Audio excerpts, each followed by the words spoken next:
Hello, everyone who's here and just joining us virtually. I am very excited to welcome you all today for a new virtual event hosted by the University of Ottawa AI and Society Initiative and the Paul Comtech Lab in collaboration with the Centre for Law, Technology and Society. For those who don't know me, my name is Laura Tribe, and I am currently a Senior Technology Policy Fellow at the Centre for Law, Technology and Society at the University of Ottawa. Today, I am delighted to host a conversation on the use of artificial intelligence in politics, particularly in the Canadian context, around the report authored by Michelle Bartleman and Elizabeth Dubois, funded by the Scotiabank Fund and the AI and Society Initiative. So to discuss that report launched today, which I think will appear in the chat momentarily for you to all have the link to, I'm joined by one of the report's co-authors, Professor Elizabeth Dubois, a political communications expert who is an associate professor in the Faculty of Arts and a faculty member at the Centre for Law, Technology and Society at the University of Ottawa, where she runs the Paul Comtech Lab. So to begin, I'd like to pay respect to the Algonquin people, who are the traditional guardians of this land where we are both joining you from today. We acknowledge their long-standing relationship with this territory, which remains unceded. We pay respect to all Indigenous people in this region from all nations across Canada who call Ottawa home. We acknowledge the traditional knowledge keepers, both young and old, and we honor their courageous leaders, past, present, and future. So for today's event, I'm going to begin in conversation with Elizabeth with some questions that I've prepared based on actually having looked at the report. But we will also have a fair bit of time at the end for a Q&A. So if you do have any questions throughout the conversation that you would like to ask Elizabeth, if there's anything you want us to expand on, please add them into the Q&A window at the bottom function, and I will pull questions from there towards the end of our discussion, where the other report co-author, Michelle, will also be joining us. So if there are any topics, issues, specifics, anything that we're missing, you want to hear more about, let us know, and we will make sure that we get to that as well. And with that, promptly at 12:02, Elizabeth, shall we begin? Yeah, let's do it. So before we dive into the contents of the report itself, I was hoping that maybe you could give us some context on how this report came to be, what sparked it, the process you went through. How did we land where we are today? Yeah, thank you so much. And thank you so much for, agreeing to chat and host this today. I really appreciate it. This project, in some ways came out of work that I did back in the 2015 election cycle. I worked with Fenwick McKelvey, who's a professor at Concordia University, on this report on political bots. And we were back in 2015 really worried about Russian bots, you might remember.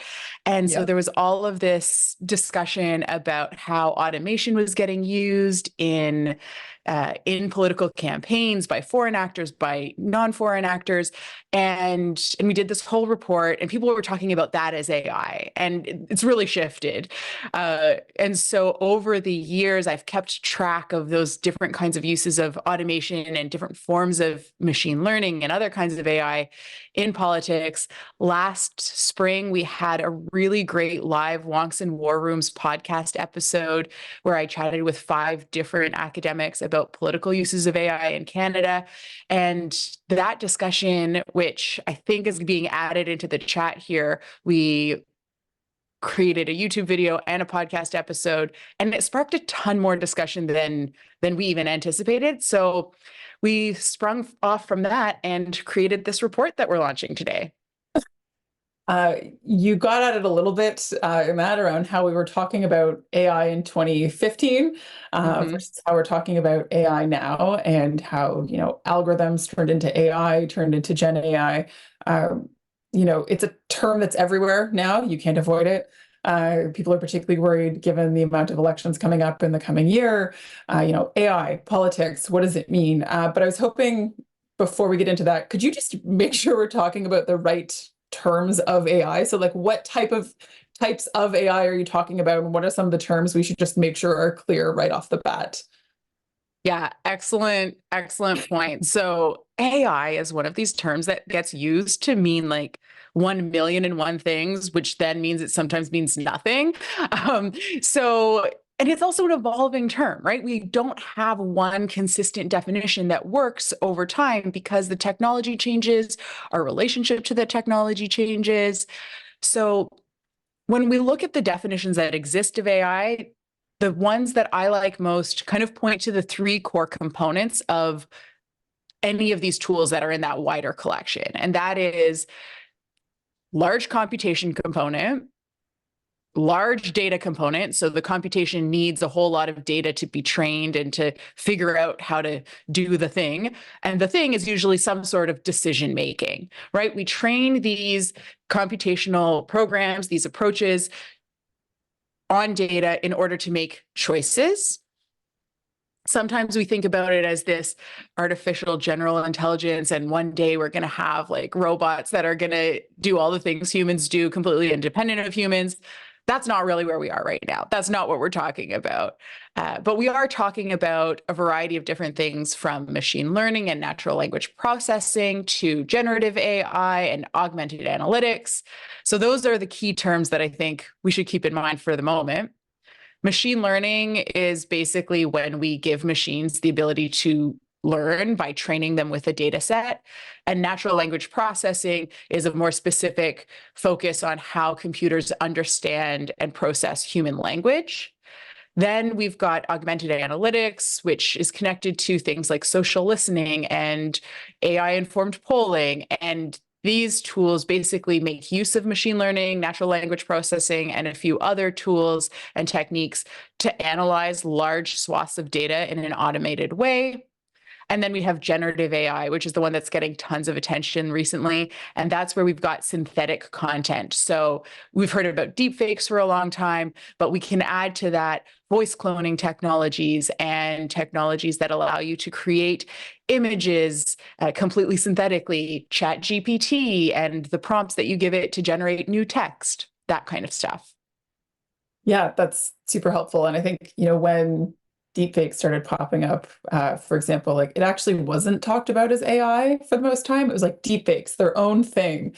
And I think putting that into the context now of all of those types of machine learning and how that works together is super helpful. So thank you. In the report, and for those of you just joining, Michelle is going to kind of consistently post it in the chat so that everyone can make sure they have access to it. You break down examples of the uses of artificial intelligence in politics into kind of two categories: during elections and then in between elections or outside of the election cycle.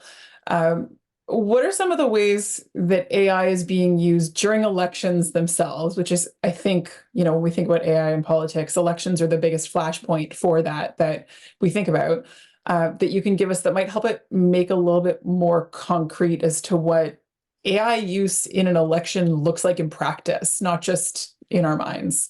What did you find? Yeah, so in the report, we went looking for as many examples as we could find, and then we kind of batched them into different categories. So one is that synthetic content. So we're starting to see campaigns experimenting with generative AI. So the Alberta Party, for example, in the last provincial election, you might remember there was an endorsement from from somebody who was saying the Alberta Party is a legitimate third choice. Albertans, you have an option. And it turns out that endorser was actually AI generated using a tool called Synthesia, one of a selection of AI avatars that you can make use of. You feed in a script, and then that script gets talked by whatever avatar you picked. And it was not initially labeled as AI generated, created a little bit of a stir. Really, I think points to the fact that we don't have good norms or disclosure requirements or expectations yet, and we need to maybe work on that a little bit. Then there's also examples of synthetic content being embedded into other kinds of campaign materials. For example, in the Toronto mayoral election that just passed, Anthony Furey's campaign made use of an image in one of their campaign materials of two people talking. Turns out one of the people had 3 arms. So not ideal. It was AI generated. AI sometimes gets weird things wrong. they also had examples of images where there was a clearly Toronto street that did or didn't have tents or homeless people in those streets and Yeah. in those parks. And so that's where we start to see kind of political uses with that might be a bit more impactful on the ultimate message than a silly mistake like a third arm. Then, of course, we've got all of the fears that got brought up when Cambridge Analytica came about, the idea of micro-targeting, the idea of getting so much personal data about people that you can send them messages that are going to resonate with them specifically, but might pull them out of the messaging environment that everyone else is in. And so we don't have like shared understanding. We also don't have a way of checking all of the messages to make sure that they are, factual. And so there's definitely attempts at micro-targeting that continue to happen within campaign periods. And then polling and social listening, I think, is the other major thing. Trying to make use of social media data and other kinds of data that we have across the internet to get a better sense of what the public cares about, what way they might be voting, what issues they might vote on. And those kinds of techniques and tools have been in play for a while. And I think we're going to see, as AI advances, those approaches intensify and honestly become a little better than they have been so far. Yeah, well, and again, it's interesting. Like a lot of these issues aren't new, in the sense of like, since Gen AI kind of made the news and we're talking about all of these, types of content being created. But when Cambridge Analytica came out, it was really about targeting. And that was the issue. And I think layering in that sort of decision making around the targeting really gets at, I think, a lot of the issues we'll talk about today and some of those themes, but I think helps situate the fact that a lot of these examples aren't new and they're not coming out of nowhere. People have been pulling different types of things for campaign platforms before, and it's just whether they're making good choices, bad choices, or a computer's making that choice for them and what that looks like in the end. So I think it's nice to kind of take that as a grounding and then elevate it with how AI gets applied into those. I think helps a lot. Absolutely. Like data has been absolutely core to campaigning for as long as campaigning has existed, right? Like door knocking is a very core component of making sure that you get people to the polls on voting day. And so it's all like very old tactics that are changing and shifting as new technology changes what's possible. Yeah.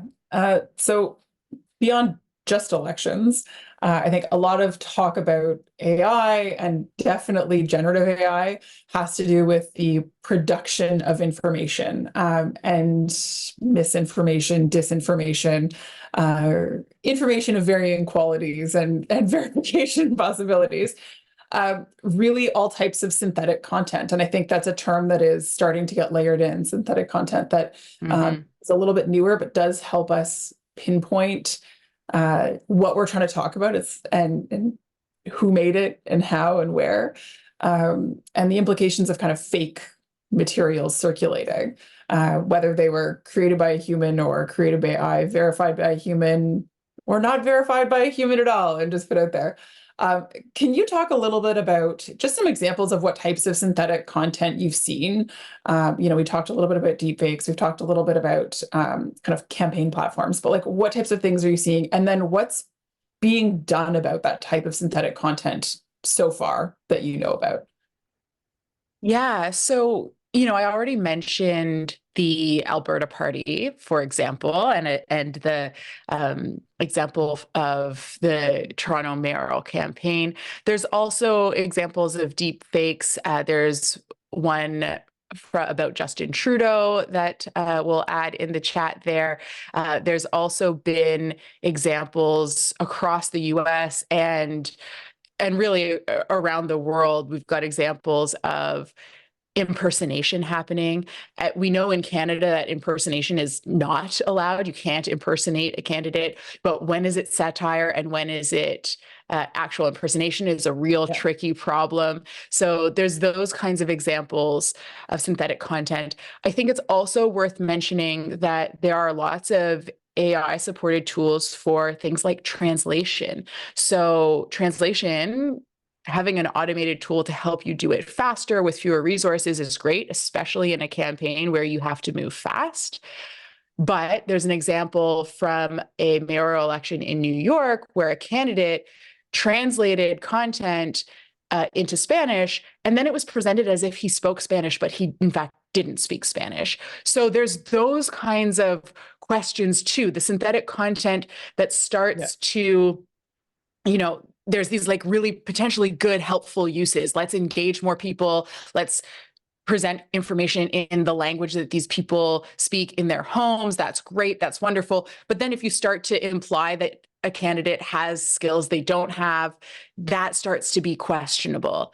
And then, of course, we go to the like actual malicious actors who are very clearly actively trying to sow confusion and chaos and don't want us to trust democratic systems. And it gets even messier and messier. So something else that I think is really important to bring to this conversation is it's not just about the synthetic content that's getting created, but it's also about the tools we have to identify synthetic content or content that's been made specifically to dissuade participation or confuse people.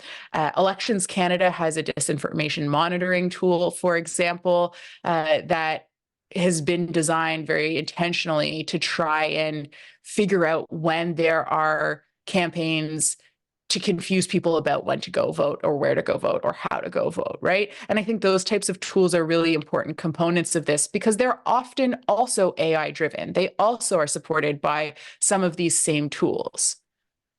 Right. So not all use of AI tools in elections is bad. Sometimes it's trying to catch the bad actors. And I think it's interesting to hear you talk about translation, because my first thought is, oh no, there's some sort of horrible translation fail where something was misconstrued, but that's very different from the perception of the actual candidate's abilities to speak a language or how that's being misrepresented, as opposed to kind of those accidental errors that we think we see along the way.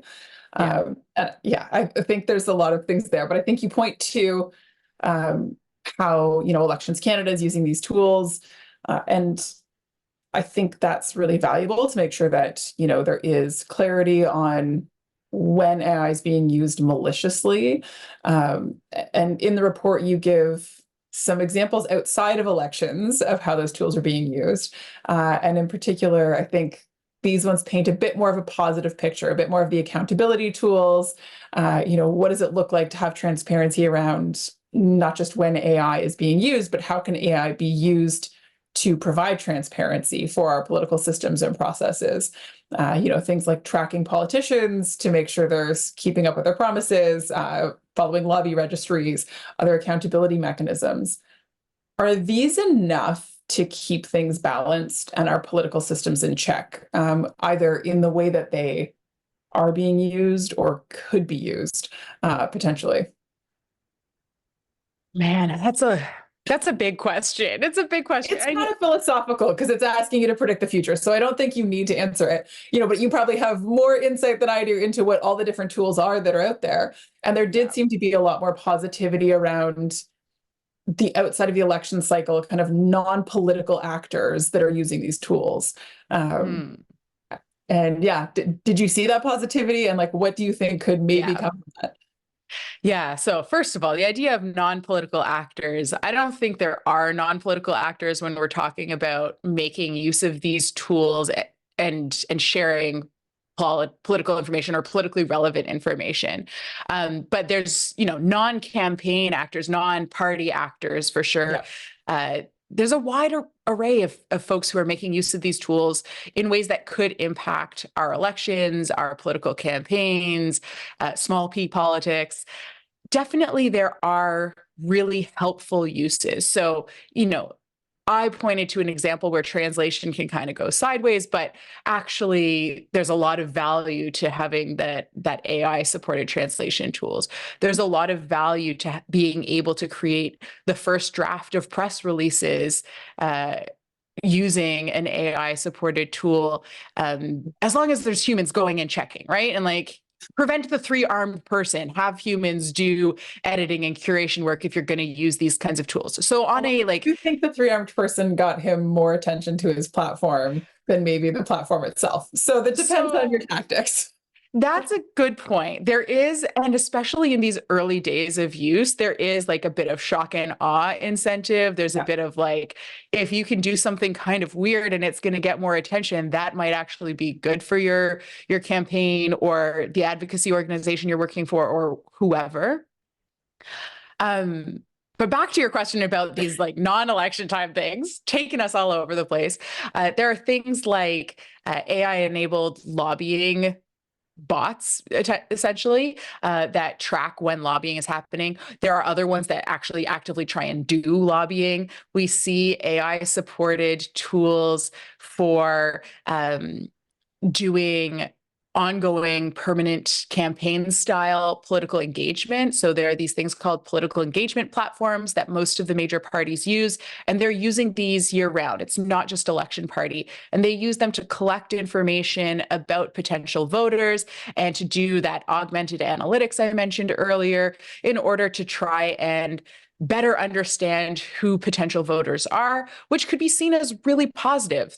If campaigns are actually able to understand what the population wants, then at least in theory, they can develop policy and approaches that are going to be responsive to what the population actually wants.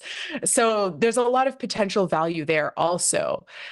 Across the board, though, whether this is going to turn out good or bad is always a matter of how we're interacting with these tools and what expectations we have for them, what norms we set, and how we choose to develop them. Yeah, I mean, I think there's so much to be seen in how they get deployed and how we know they're being deployed. And I think looking at the use of Elections Canada, I, as a voter, did not know that Elections Canada was trying to monitor the content that I might be seeing during an election cycle, right? And so a lot of these things happen behind the scenes, and it's not even that it's happening opaquely or like behind any kind of veil. It's just I don't have that direct interaction with it.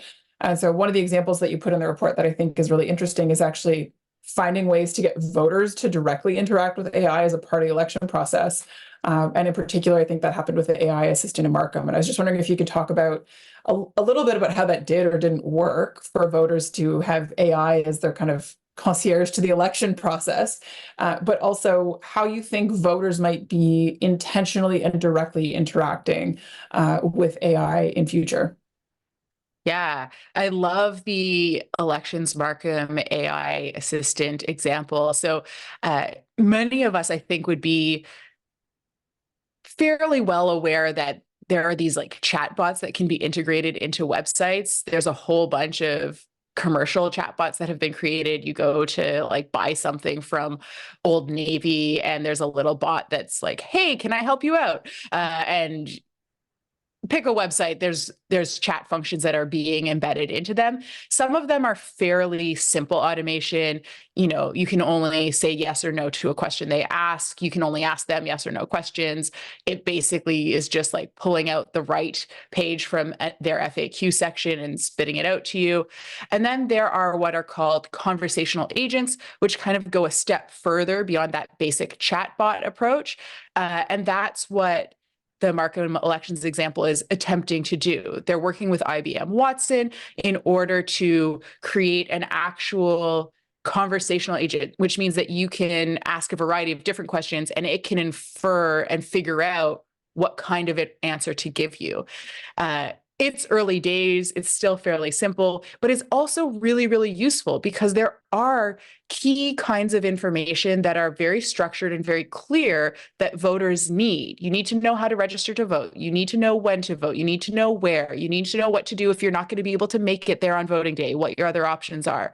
And so it's actually a great example of a tool that can be created with some pretty clear boundaries of the kinds of information that should and could be shared, and create a way to interact with the information that's easier, maybe less daunting than going to what is often a fairly poorly designed election website to hunt through all of the information. Yeah, or maybe potentially ways to verify things like some of the robocalls that were happening around confusing people about where their polling station might be. It's a really easy way for people to potentially fact check. Did something change? Did this not change? Hopefully, those types of tools can be deployed more in future as well. Exactly, exactly. And Elections Canada, every election cycle makes it really clear we're not going to be robocalling you. We're not going to be doing these things. And so there's some of that approach to kind of guard against those issues. But at the end of the day, if you get a call and you're not sure, it's nice to know you've got somewhere to go to do a quick check. Yeah, like never click on the text messages from a bank that tells you that something happened to your account. Call them instead. Exactly. Uh, you made a really, I think, important point earlier that there are no non-political actors when it comes to our political processes, maybe just not politicians or political campaigns or government or elections bodies. How do third parties factor into the equation? And we've seen, particularly at the federal level, but not exclusively, we've seen it provincially as well, a lot of talk and specific legal reform in election cycles and around election cycles, trying to regulate and govern and track how third parties interact with, how they influence our political systems. How does AI change this? Does it change this at all? Yeah, the third party question is so interesting because, a third party can range from like a fairly well-established large union to like a single social media influencer content creator who is essentially like an entrepreneur running their own very small media company, and then tons of things in between. Think tanks and nonprofit organizations fit in there. Different for-profit corporations and organizations can fit in there. Like there's a really wide range. And then we also have foreign actors, which adds a new level of fun complication. So at a base level, I think we should expect that any of these actors, regardless of size, could start making use of AI tools in what they're doing. Some of these AI tools are much more affordable than others. So the really small organizations, the one person shops, those kinds of third party actors, we could imagine them quite easily creating synthetic content using Gen AI. Probably less likely that they're going to have a giant augmented analytics approach and huge databases. But influencers in particular, they make a living by knowing who their audiences are. They have tons of data about their core fan base, which could be very valuable to larger campaigns, for example. So there's some questions about data sharing as well that we'll leave to the side. But I put it out there because I think we need to not think about third parties as completely independent from each other or from established political parties. There is a lot of informal coordination that happens. And so there may also be kind of like sharing of content or reposting and amplification of different kinds of content that we should be on the lookout for. An example is a relatively small player third party creates some synthetic content and then it gets promoted by resharing and reposting by a political leader or their party, for example. I think we also need to think about how certain kinds of third-party actors are easier to regulate than others and easier to track than others. It's really, really hard to know who the really small players are. It's really hard to say that they can't post or they should have to track certain kinds of content because political expression is important and should be preserved and protected. But when AI starts to be involved, particularly if there's deceptive uses of AI or uses of AI that implicate people's personal data and their identity and right to privacy, we start to have concerns. And then the last thing I'll say on this is that not all third parties have the same sort of, I guess, societal pressure on them, like some third parties, if you're a big union that has existed for a while and you want to keep existing and you want to keep having some political sway, you're going to be incentivized differently to make use of AI and differently to be transparent and offer disclosure than if you are some very small third party that's only planning to exist for one election cycle.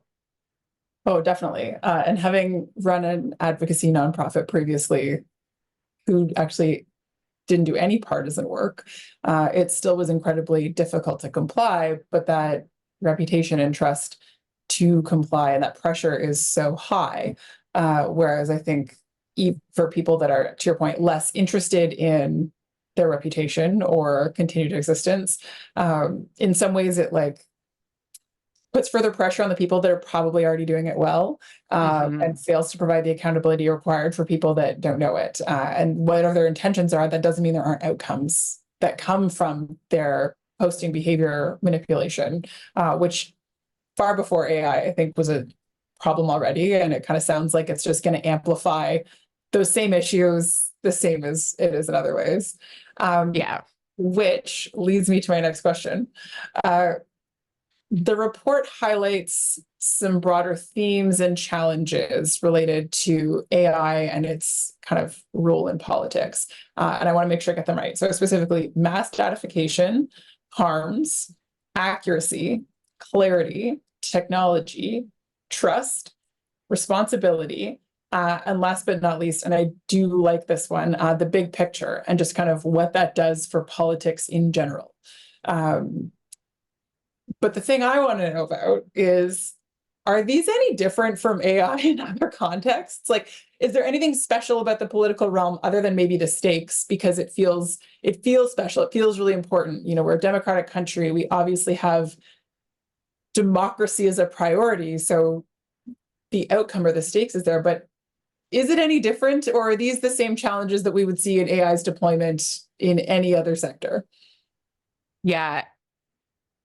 At a broad level, yeah, it's the same as all of the other sectors. The thing that is really different about a political context is elections are at the very core of our democracy. If we don't have trust in the electoral process, if we don't have trust in the results of our elections, it can really undermine whoever is elected's ability to govern. It can really undermine our faith in democratic systems and related institutions, and is, you know, a really huge problem if we go down that route too far. So I think a lot of these things, while they're common across all implementations of AI to a certain extent, need extra particular attention because elections just matter so much in democratic systems.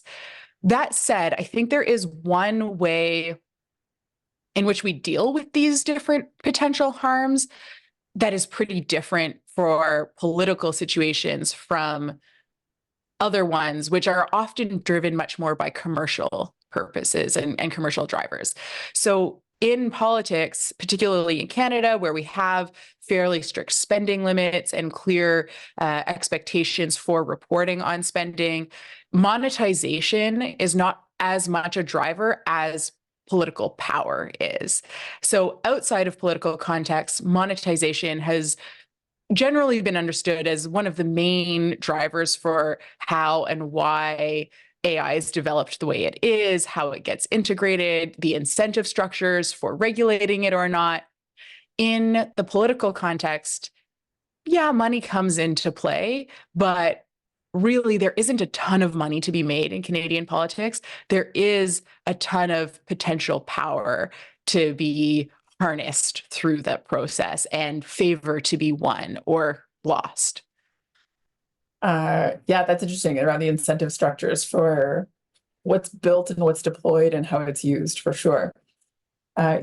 You touched on it a little bit in that answer, but one of the themes in particular that I do want you to dig in on is trust, because I think that is so core to the questions that we are asking ourselves as a society around AI. What can we trust? What do we know? How do we trust the information? How do we trust the tools? How do we trust the data? All of those pieces behind it.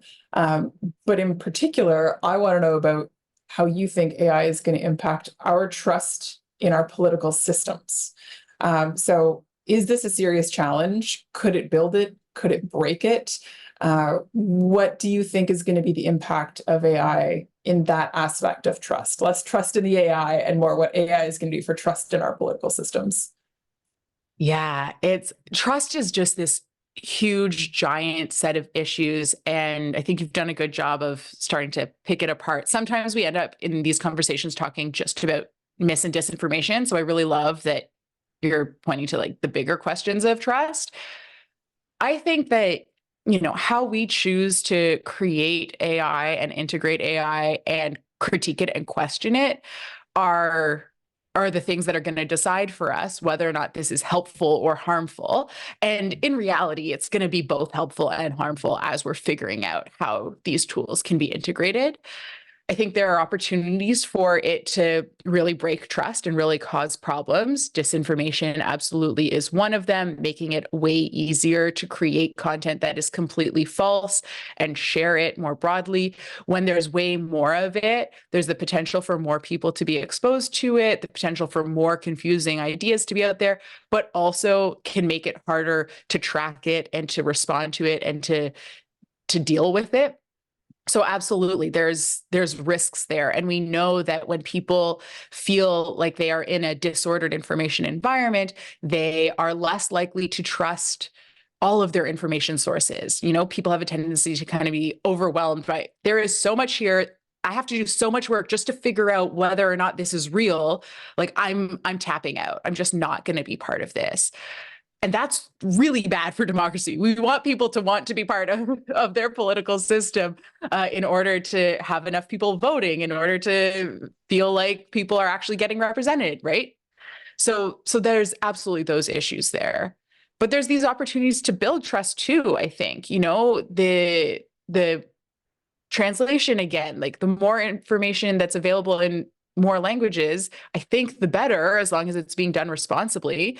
If we create information that resonates with different groups and brings them into the political process without trying to intentionally give them fake information, like then that's also really good. We would want to speak in the languages and in the contexts and styles that resonate with folks. I think there's also a lot of opportunity here for media and digital literacy. I think, we're at the start of these new technologies being embedded into our daily lives in a real meaningful way. And elections are such an important moment, and politics more broadly is so essential in terms of how we relate to each other and how we're governed. If there are rules about transparency and accountability, and there are disclosure requirements, and companies have to build in disclosure tools, then that can have knock-on effects to other areas as well. Yeah. The access to the tools, the access to the information, I think is so important and gets at some of the themes and the challenges that you highlighted in the report. And I think that it's interesting just hearing you talk about that kind of like overwhelm feeling, which is actually a tactic used to try and dissuade people from participating in democratic processes. And so I think it'll be really interesting to see how things play out over the next 2 years of global and domestic elections, to see not only how AI can be used around that, but how much of that is on the individual voter's requirement or responsibility to do it. Because I think right now there's this tension where people are really trying to figure out, do I need to learn how to use AI to do it? Or will these tools start to pop up that allow people to facilitate that? So I think that's something that I'm very curious how some of those third-party actors can maybe help pop up in that positive way to provide those tools to prevent it all feeling like it's on the individual to fend through the overwhelm and not shut down. So definitely an opportunity there.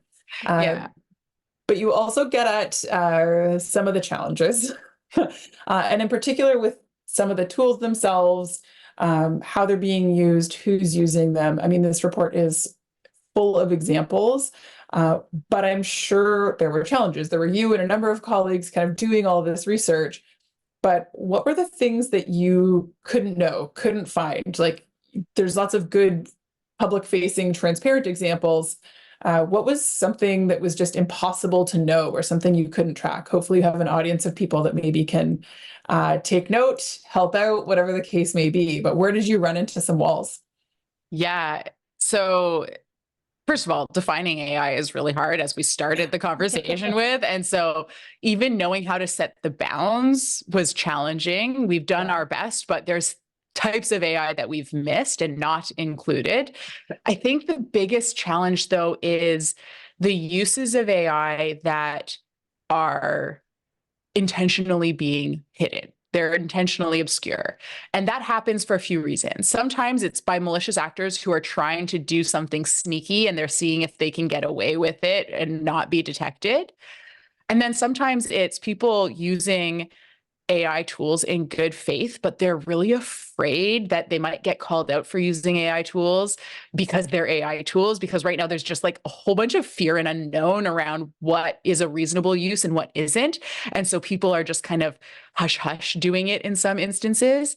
And so we did our best to try and find those kinds of examples, but really we relied a lot on what got covered in the news. We relied a lot on what or what other researchers were able to find when they did investigations. And so we were able to kind of track down these examples from what other people had already started unearthing. It's really difficult to know if you've gotten the full scope of things. So yeah, if anyone has examples that we've missed, please let us know. We're going to keep updating this collection that we've got. And the kind of solution to that really is just we keep trying. We do our best and know that it's imperfect. Yeah. And I think that's the nature of new technologies. That's the nature of politics. I think, again, those aren't new issues. This is just another example of what it's like to try and surface those. But we've gone through some of the challenges. And now this is the question that everyone wants to know. How do we tackle them?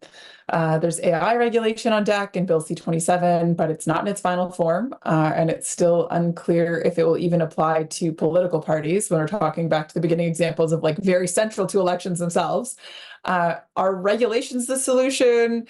What else do we need to be focusing on to help us move forward as AI continues to integrate itself into our political systems and processes and just the ways that we participate in democracy itself? Not to throw too big of a question at you, but how do we fix it? How do we do it? How do we monitor it? How do we track it? So in a lot of ways, there's a whole bunch of different pieces that are going to have to come together here. I don't think that Bill C-27 is, the silver bullet. We're going to sort that out and we'll be good to go. I think Bill C-27 is necessary in some form. I'm curious to see what the end result is, but I don't think it's going to be sufficient, regardless of how necessary. I also think that some level of regulation at the federal level is needed. So I think in addition to things like Bill C-27, we need to go and look into the Election Modernization Act that came into effect when those political bots I was talking about and foreign interference and all of these modern issues kind of came up. So that act has come a long way from where we were before, but there's potential for AI tools to find loopholes, create loopholes where there shouldn't have been ones, things where guidance from the chief electoral officer and his team is going to help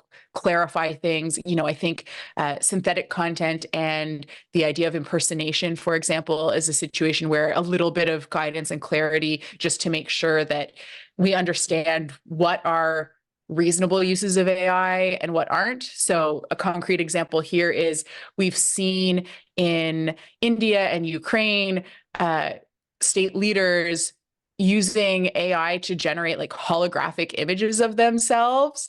And we can also imagine quite easily a campaign creating AI generated content of their leader or of some candidate that's fully consensual and approved by the leader in the campaign to try and get more content out. That maybe is a reasonable use of AI. Okay. The tool and technique is the exact same that somebody might use for a deep fake. which could be really problematic. So I think there's going to need to be some clarification of existing rules and regulations by our electoral management bodies. And then I think we get out to the much wider array of actors involved. The tech companies who are creating the AI and embedding AI in their tools need to be part of this. They often are the ones who can decide on things like whether or not each AI generated piece of content gets labeled or watermarked is one of the terms that you'll hear in the industry right now, so that we can better track when AI generated content is being used. We're going to need the privacy commissioner and people who are concerned with data protection to be involved, because so much of this is data driven and there's a lot of potential for privacy concerns. I think that journalists keeping track of what's happening and holding actors to account so that we know things are being done responsibly is really going to be essential to this system. I'm an educator. I think education is really important too. So shockingly, there's a ton of different actors that are all going to be involved in this. And some of these things are like low hanging fruit, like let's just close some loopholes.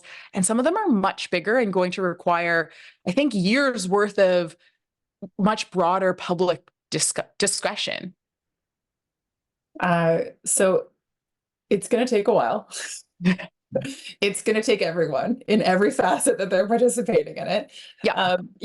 I think there are a lot of deployments of AI that are going very quickly. This is a big election year and a big election cycle globally. Yes. We're slated for a federal election next year. I do want to make sure we get time for questions from the audience. So again, if anyone's watching has questions, feel free to throw them in the Q&A. But can you maybe take your crystal ball, predict the future? Like, what are some things we should expect in the next round of elections? Either the federal election in 2025, things we're already seeing happening internationally, that we can maybe use to predict some trends that might make their way to Canada as well? Yeah. So I think what we can see from what's happening elsewhere in the world is that there's definitely going to be a lot of experimentation with generative AI. I think we should expect synthetic content to be created and embedded into campaign strategies, sometimes by good faith actors. Back to the example of like write a press release more quickly than you would have done before. And then also potentially by some bad faith actors in terms of increasing the amount of disinformation that's out there. I think we're going to find murky territories in between. And I expect that we're going to really have to reckon with what we think are acceptable uses of generative AI and what aren't, because an outright ban on it doesn't seem feasible, nor would I personally think it is ideal. Like, I think there are really helpful uses of it, and we shouldn't just put it all out and be afraid of all uses of generative AI. I also think that we're going to start seeing advancements in how micro-targeting works, how augmented analytics works. I think that's going to be less visible to us, but we do know that so far, those kinds of tools are still pretty imperfect. And if you talk to any campaigners that are using these tools, they're very aware and very upfront about the limits of those kinds of tools. I think they're going to start getting better. And I think that if we're too focused on generative AI and not also focused on those other kinds of tools, we might miss some important things that are happening there. So I think we need to still kind of be aware of that, because I think we're going to see some improvement. And then I hope that we're going to see a new level of recognition that these tools aren't just getting rid of jobs, which everyone is afraid of, but creating some new roles.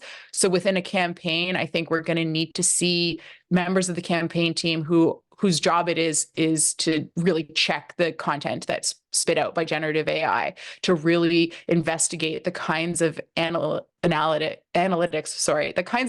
that come out of these augmented systems. And hopefully with those kinds of new players within different campaigns, we'll see better uses.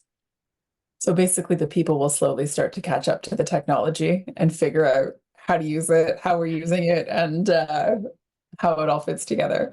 That's the dream. People will catch up and then the regulations will catch up after the fact. And that's kind of the timeline that we tend to work on.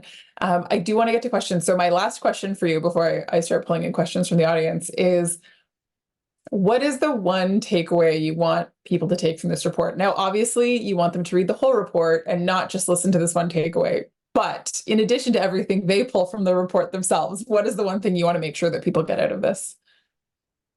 Yeah. So in the report, we offer this like snapshot of uses so far. And I'm hoping that what the report does is kind of spark a little bit of imagination of what might come next and what the options, opportunities, and risks are. But I think the key thing is every single one of these examples we highlight and every example that's going to come out in the next few years is the result of a lot of human decision making. It's a lot of humans deciding what to create, when and how, what training to use, what data to use, when to say, we got to pump the brakes, this is too much, when to push forward, when to critique it. All of this involves humans. None of these tools are going to be kind of released and will have impacts that are completely beyond our control.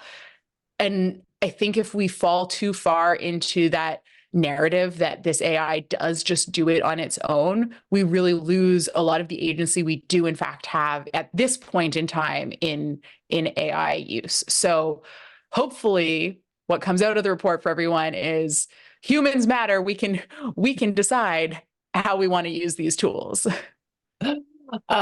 Perfect. Thank you. So I'm going to open things up. We have some questions from the audience that I'm going to pull in, and I'm also going to invite Michelle to join us. Michelle Bartleman is your co-author of the report. I'm just going to take a quick peek at the questions. And Michelle, could you join us? We will pin you to the screen. There you go. And can you introduce yourself while I take a quick peek through the Q&A? Absolutely.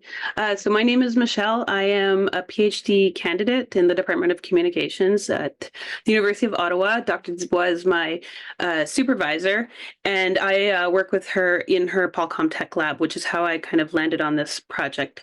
I am trained as a journalist, but right now my particular interest is in AI and journalism, and specifically in the Canadian context. So there's a lot of overlap with my interests, my research interests, and this particular report. There we go. And I will do my best to answer questions that come up as well. Dr. Dubois takes more of the kind of political and policy-oriented questions. And a lot of times I have something to say about the kind of media context. Perfect. I think we might have some comments and questions just for that one right now. And thank you for all of the content in the chat for everyone who has had all the links available. That's all, Michelle. So the first question is, some experts have posited that current deepfakes of highly visible politicians, the prime minister and ministers, aren't likely to be very convincing because numerous media organizations can fact check them. But if you're looking at smaller scale elections or contests, local elections with less media scrutiny, they might be more susceptible to those kinds of things. Do you think that the risks of deepfakes and LLMs will be felt differently at various electoral levels? Are we leaving municipalities and backbencher elections at risk by focusing attention on the more major election contests? And I will let you two rock, paper, scissors over who answers that one first. But maybe, Michelle, you can give Elizabeth a break from talking for a second. It does have for you. Yeah, jump in. I have an initial thought, and then Elizabeth can pick up after. So I think that this is right, that there is a risk. This is a yes, but kind of answer. There's a risk. There is a lot of focus on bigger elections or even bigger municipalities as opposed to smaller jurisdictions or even smaller provincial elections, right? So we might pay more attention to the Toronto municipal election than we would to the PEI provincial election. But what I would say is a lot of the cases that we saw in our report weren't unearthed by media. They were picked up by media after someone else the famous people on the internet unearth them. So someone posted something on Twitter about the three-armed woman and put a link to it. Someone posted the deep fake that was circulating of a politician. And so I think that this is one of the times where the power of people on the internet actually acts for good, to kind of keep tabs on all these different places and different jurisdictions. And then from there, often the media will pick up a particular story once it gets some traction. Is there anything you want to add to that, Elizabeth? No, I think Michelle did a great job. It is a great answer. Thanks. Okay, next question. One new thing that Gen AI makes possible is one-on-one personalized persuasion through direct messaging, which of course is done outside of the public eye. Are there any transparency mechanisms that could provide insight into these practices? Something like the ad registry, but for platforms, but for DMs? Would it be a good thing? Yeah, I think that is a really, really good question, because with the ad registry approach, we don't want it to apply to DMs because DMs are private information, and there's a whole bunch of arguments around why we would want to ensure that DMs could continue to be encrypted and completely private. But when we're thinking about things that are automatically generated, the question kind of shifts. I haven't seen a really good technical solution for this yet. I do think that things like disclosure and labeling can go a long way there, in terms of at least letting the recipient of the information know that it is AI generated, so that if they choose to, they can go and do further checkups. That's also a little bit fraught, because we know that people often ignore labels, but it's at least steps in the right direction. I don't know the technical solution yet, though.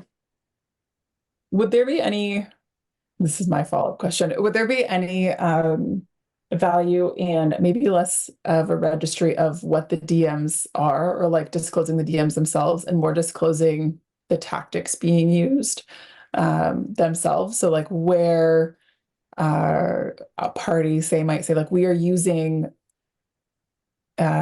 custom content for each person we're contacting in our registry, or something like that. Does that, again, it's a bit of a technical solution, but it's a bit more of like a reporting transparency solution to say like, we are custom targeting, versus like, you got Tuesday's email that we sent to our entire list. It's like, no, you got Elizabeth's Tuesday email and you got Michelle's Tuesday email, customized for each of you. Is there any potential or value, or has there been any exploration of that type of accountability mechanism or registry to date? Yeah. So one of the things that got added in when the Election Modernization Act came into force was a requirement for political parties to have a privacy statement. Their statement could be, we don't have one, like we don't do anything. And there's no checks on whether or not they actually live up to the statement, their stated privacy approaches, but at least triggering this is what we're going to do equips journalists with the ability to then go and say, hey, you are doing it or you aren't. And so in certain instances, that can then bubble up into public pressure. So there's some value to that sort of thing. I could imagine the use of AI very easily fitting in within that existing framework, right? We could say that because AI is so often so related to personal data, that we want to see that under the privacy statements. And so there could be kind of public and journalistic push for that could help parties do that. Or there could be guidance from Elections Canada to say, hey, please include this in your privacy statement as well. AI is part of this too. We know we didn't specify that before, but now AI is kind of a new player here. Please make note of it. And then again, there isn't real enforcement capacity there, but at least some guidance could get us a step along the road. I think there's also the potential for something of a registry of tools. So in examples where it's like, we have a specific chatbot on this website, that could be something that could be under the privacy statement that parties already are expected to put out, or it could be a separate kind of registry. And Fenwick McKelvey and I have talked a little bit about registries from the perspective of political bots and having disclosure around when those bots are being used. I think a similar approach could potentially come into play here, but definitely not in the level of what exactly is that bot saying to each and every individual user. Okay, we have 3 minutes and 3 questions left. So we'll see how far we can get through them. We might run 2 or 3 minutes over. But I will take the questions we have now and we'll wrap up there. Have there been studies or assessments of the impact or effectiveness of AI in the overall messages communicated in an election campaign compared to non-AI strategies, and whether the use of AI in campaigns is an effective strategy at all, and how to measure that? So the real quick answer is I have not done a literature review on this, so I do not know for sure. However, I actually don't think that academic studies are going to be the place where that information is housed. I think there are a whole bunch of campaigners who are constantly A/B testing approaches, and it's the major campaigns who are going to have the answer to that. Michelle? Agree? Yeah, I would also say I think it's too early. That in the next election is when we're really going to see like all of these different uses of AI shake out, and so we don't have the cases to study yet on the academic side. Great. Okay. Do we not perhaps risk overlooking the importance of civic disposition along with the material factors that influence it by forefronting AI and trust? Not diminishing the importance of the latter, but do question the extent to which the focus on AI fosters blind spots. Care to comment? I can start and then let Elizabeth take it, because I think this highlights what our big takeaway is that under all of this is still humans. So even if we are looking at the technologies and focusing on these different cases and how the technologies enabled them, at the end of the day, our takeaway is that these technologies were designed by humans. They were used by humans. They are for both good and bad. And so this question plays into that. At the end of the day, we need to understand the human role in all of this. And so I would say that civility is part of that, and part of this kind of education around remembering that it's always humans currently still at this juncture that are controlling, that are driving this. And the only thing I'll add there is it's really hard to know what the major issues or the right framing is until things start to happen. And so, as Michelle kind of mentioned before, we're expecting change and shifts and experimentation in the next few election cycles. We're going to get more information. And so I think the essential part is to be looking for those blind spots, to recognize that we probably do have blind spots, and we need to continually go back and check what we might be missing. Thank you. Okay, last question. What is the role of the law in dealing with disinformation and misinformation issues? For example, the Joe Biden deepfake robocalls could have been prosecuted under the Canada Elections Act if it happened in Canada, but prosecution is complicated. We've had provisions to punish false political statements in one form or another between 1908 and 2021, and they've never been used. Is regulation the most effective way to address the problem? Should we focus less on regulation and sanctions? Man, disinformation is huge. There's a whole bunch there. I kind of I react a little bit against the premise of the question that it's like, should it be regulation or something else? Like, I think it's regulation and other things. Where exactly it fits in terms of which regulation is appropriate, which body is the right body to address potential issues through, that is way bigger than we can talk about today, even if we weren't already a minute over time. But it's a huge set of things to consider. I will just say that I don't think just because regulation is hard doesn't mean we shouldn't do it. I think it's part of a much wider array of actors and players that need to be involved. And I can add Yeah. One last thing is just this brings up the question of detection, which is a huge critical issue and developing in a lot of and has a lot of weaknesses in the ability to actually detect what is AI, and malicious actors are not going to be volunteering to be detected. And so part of this is about, I mean, we can have all the regulations in place, but if we cannot detect what's going on, then that presents a different problem as well. Perfect. That is all of our questions for today. That is all of our time. Thank you so much, everyone who tuned in today. Thank you, Michelle. Thank you, Elizabeth. If anyone hasn't yet, the link to the report is in the chat. Please check it out on paulcontech.com. Don't remember the rest of it, but I bet you can find it from the website. And just thank you so much for the conversation. If anyone has any follow-up questions, comments, I know that Elizabeth's contact information is in the report and on the website. So you can follow up directly. The event will be posted online again at some point for people to be able to watch. So if any of your friends or colleagues missed it, we will make sure that the event gets circulated out to everyone who registered. So thank you so much, everyone, and I hope you all have a lovely day.